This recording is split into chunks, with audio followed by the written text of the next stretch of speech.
karena kita sedang mengalami krisis literasi. Karena ini suatu hal yang serius, kita harus menggunakan ini untuk mencari animo di masing-masing kita, di kementerian, baik di semua jenjang sistem pendidikan kita, dan juga yang terpenting, especially untuk literasi, adalah orang tua. Jangan lupa, dampak untuk literasi, untuk cinta dengan belajar, cinta dengan membaca, itu dampaknya orang tua bisa lebih besar lagi daripada guru.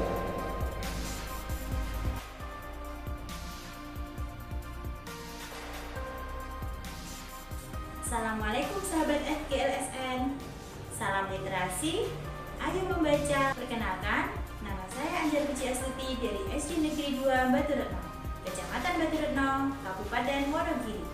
Saya mengajar di kelas 6. Di masa pandemi ini, kita dituntut untuk tetap melakukan kegiatan pembelajaran, sekalipun itu pembelajaran jarak jauh.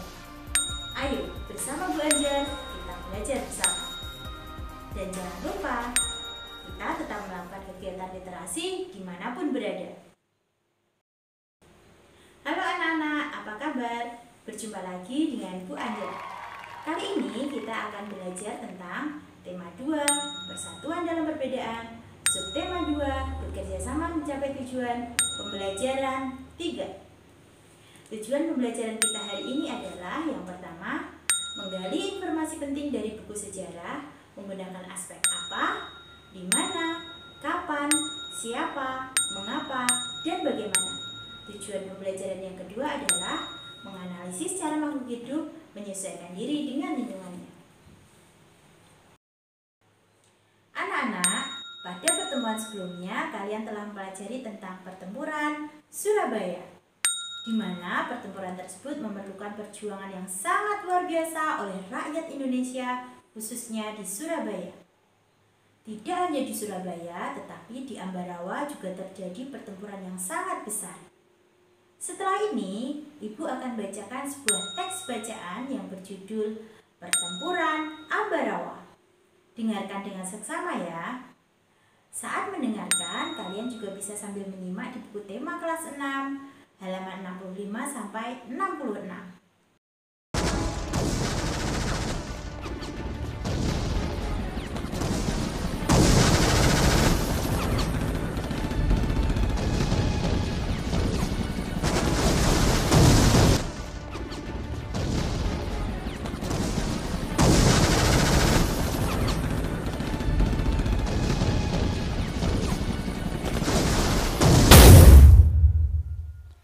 Pertempuran Ambarawa. Pada tanggal 20 Oktober 1945, tentara sekutu di bawah pimpinan Brigadir Battle mendarat di Semarang dengan maksud mengurus tawanan perang. Kedatangan sekutu ini diboncengi oleh Netherlands Indies Civil Administration atau NICA. Namun, ketika pasukan sekutu dan NICA telah sampai di Ambarawa dan Magelang untuk membebaskan para tawanan tentara Belanda, para tawanan tersebut justru dipersenjatai, sehingga menimbulkan kemarahan pihak Indonesia. Pada tanggal 26 Oktober 1945, di kota Magelang terjadi pertempuran antara pasukan Tentara Keamanan Rakyat atau TKR dengan pasukan gabungan Inggris dan NICA. Insiden tersebut terhenti setelah Soekarno dan Brigadir Battle melakukan perundingan dan memperoleh kata sepakat. Namun, ternyata pihak sekutu mengingkari janji. Pada tanggal 12 Desember 1945, pertempuran berkobar di Ambarawa. Kolonel Sudirman langsung memimpin pasukan yang menggunakan taktik gelar sumpit urang atau pengepungan rangkap dari kedua sisi, sehingga musuh benar-benar terkurung.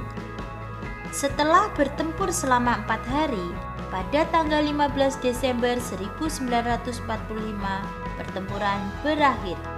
Indonesia berhasil merebut Ambarawa dan sekutu dibuat mundur.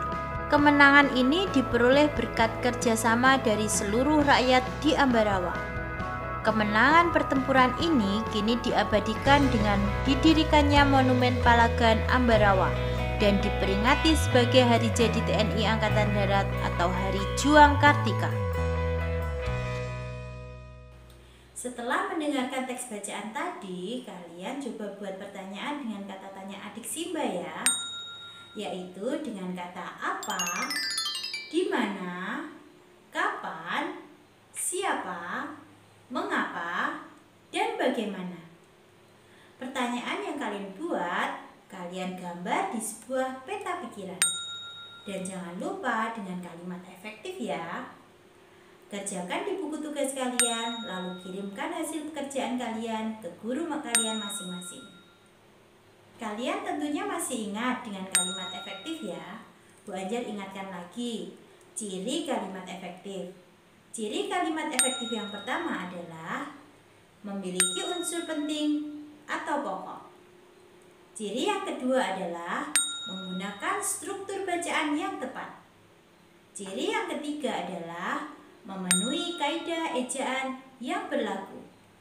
Ciri kalimat yang keempat adalah menggunakan pilihan kata atau diksi yang tepat dan sesuai kebutuhannya. Anak-anak, setelah mengerjakan tugas tadi, kalian bisa melakukan diskusi dengan siapa saja yang ada di rumahmu dan di lingkunganmu. Materi diskusi mengenai pertempuran Ambarawa. Setelah berdiskusi, Ibu harap kalian akan lebih paham bagaimana perjuangan rakyat Indonesia dalam mempertahankan kemerdekaan Indonesia. Perjuangan ini membutuhkan persatuan dari semua pihak. Beberapa hewan juga melakukan kerjasama atau persatuan dan taktik untuk bertahan hidup dan menyesuaikan diri dengan lingkungannya.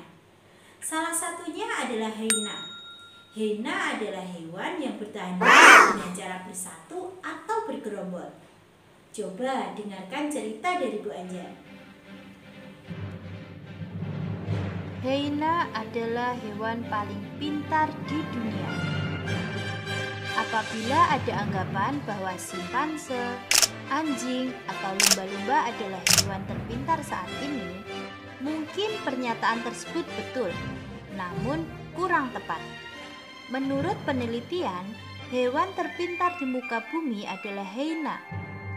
Dr. Sarah Benson Amram dari University of St. Andrews mengatakan bahwa hyena adalah hewan terpintar karena binatang tersebut dapat mengatasi masalah secara naluri dan juga dapat berhitung.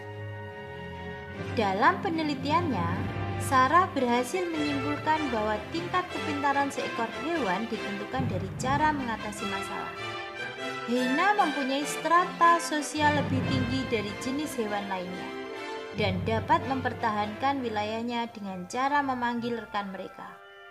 Hyena akan mengusir hewan lain yang masuk ke wilayahnya dengan cara bergerombol. Hewan ini dapat menghitung jumlah penyusup di wilayahnya dan memperkirakan berapa rekan yang harus hadir untuk mengusirnya. Hyena mempelajari cara untuk mengatasi masalah dari kesalahan dan percobaan. Hal ini seperti yang dilakukan manusia ketika menghadapi masalah.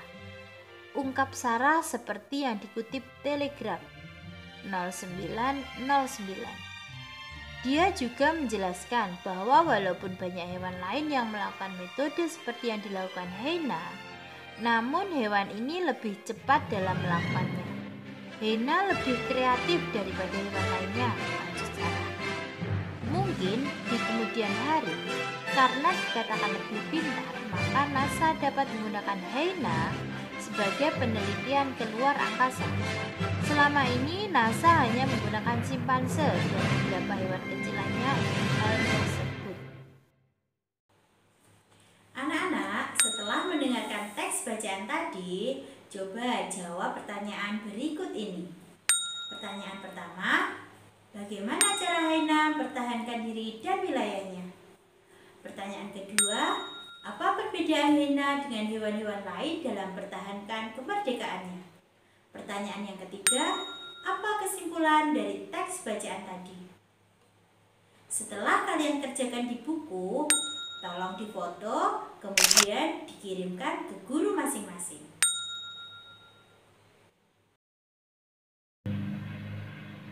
Selain hiena, ada beberapa jenis hewan yang melakukan adaptasi. Masih ingatkah apa itu adaptasi? Ya, betul sekali. Adaptasi adalah penyesuaian diri hewan terhadap lingkungannya. Beberapa contoh adaptasi adalah sebagai berikut. Kamuflase. Kamuflase adalah penyesuaian diri hewan dengan kondisi tempat yang sesuai dengan tubuhnya.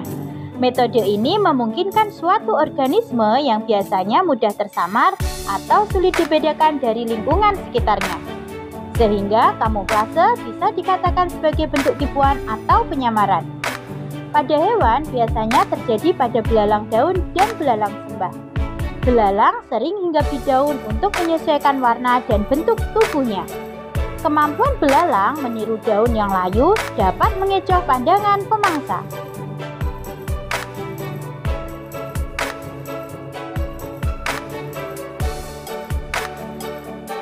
Mimikri.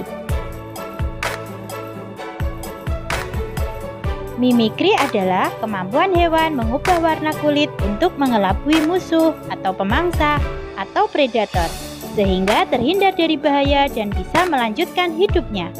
Contoh hewan yang punya kemampuan ini adalah bunglon. Bunglon menyesuaikan diri dengan mengubah warna kulitnya sesuai dengan tempatnya berada. Misalnya, ketika bunglon berada di batang kayu, warna kulitnya berubah dari hijau menjadi kecoklatan dan kehitaman, ataupun sebaliknya. Perubahan warna ini membuat bunglon mampu membaur dengan lingkungannya.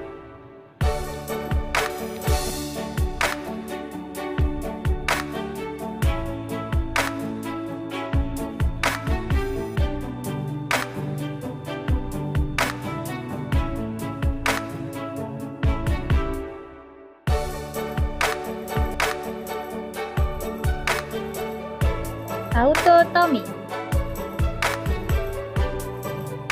Autotomi adalah sebuah perilaku hewan di mana hewan tersebut secara spontan memutuskan bagian ekornya untuk melindungi diri.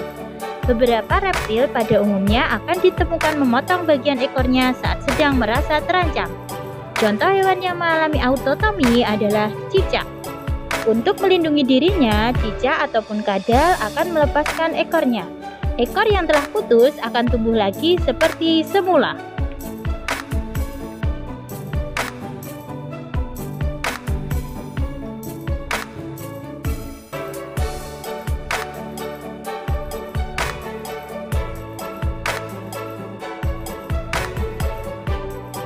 Menggulungkan diri. Terenggiling melakukan penyesuaian diri dengan menggulungkan tubuhnya membentuk spiral. Cara ini dilakukan untuk melindungi diri dari serangan musuh.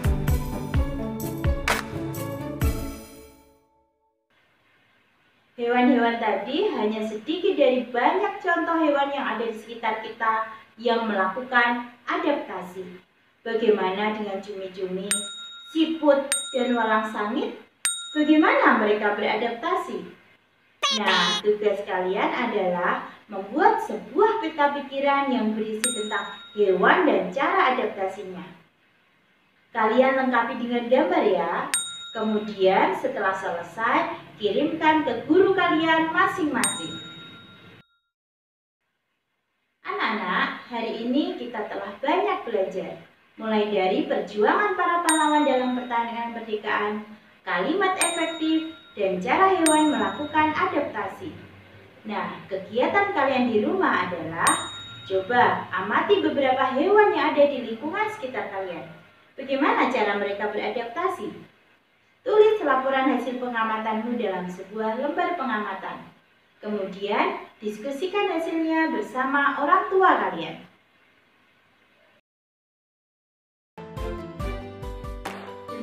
Video pembelajaran ini semoga bermanfaat. Tetap jaga kesehatan, selalu berdoa, dan bersemangat dalam melakukan aktivitas. Selalu budayakan membaca ya. Sukseskan gerakan literasi.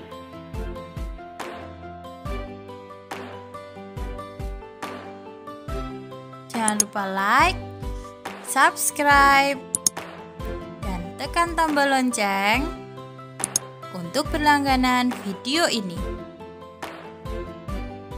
Terima kasih.